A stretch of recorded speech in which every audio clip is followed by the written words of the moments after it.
இந்த வீடியோவில் நம்ம இதை பற்றி பார்க்க போகிறோன்னா ஜீ தமிழ் கார்த்திகை தீபம் சீரியலோட அப்டேட்டாக பார்க்கலாம். ஸ்கிப் பண்ணாமல் கடைசி வர ஃபுல் வீடியோவை பாருங்கள். ஸோ கேடி சீரியலோட அப்டேட் தான் நாளை வந்தாச்சு இல்லையா. ஸோ அதில் ரொம்ப சூப்பராகவே இருந்துச்சு. நேற்று எபிசோட்ஸ் வேறு லெவலில் இருந்தது.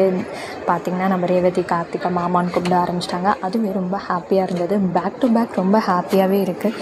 பார்த்திங்கன்னா நம்ம ரேவதி பொங்கல் வைக்கிறதானே வந்திருப்பாங்க கோயிலுக்கு. ஸோ அதுக்கப்புறம் நம்ம கார்த்திக்கிட்ட நான் பொங்கல் வச்சுருக்கேன் மாமா, நீங்கள் சாப்பிட்டு பாருங்கள் எப்படி இருக்குது அப்படின்னு சொல்லிட்டு சொல்லுவாங்க.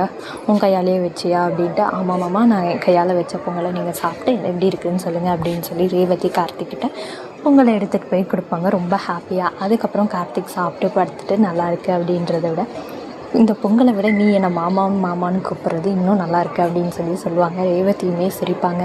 ஸோ கார்த்திக் இப்படிலாம் பேச தெரியுமா அப்படின்ற மாதிரி இருக்குது. இதில் நோட் பண்ண வேண்டிய விஷயம் என்ன அப்படின்னு பார்க்கும்போது நம்ம கார்த்திக் ரேவதியாக வா போன்னு கூப்பிட ஆரம்பிச்சிட்டாங்க. முன்னாடி வாங்க போக சொல்லுங்கள் அப்படின்ற மாதிரி தான் நம்ம கார்த்திக்குமே ரேவதியை சொல்ல ஆரம்பிப்பாங்க. இப்போ வா போன்னு சொல்ல ஆரம்பிச்சிட்டாங்க நம்ம கார்த்திக்குமே அதுக்கப்புறம் பார்த்திங்கன்னா நீ பொங்கலை விட நீ மாமான்னு கூப்பிட்றது எனக்கு இன்னும் நல்லாயிருக்கு அப்படின்றது சொல்லியிருப்பாங்க.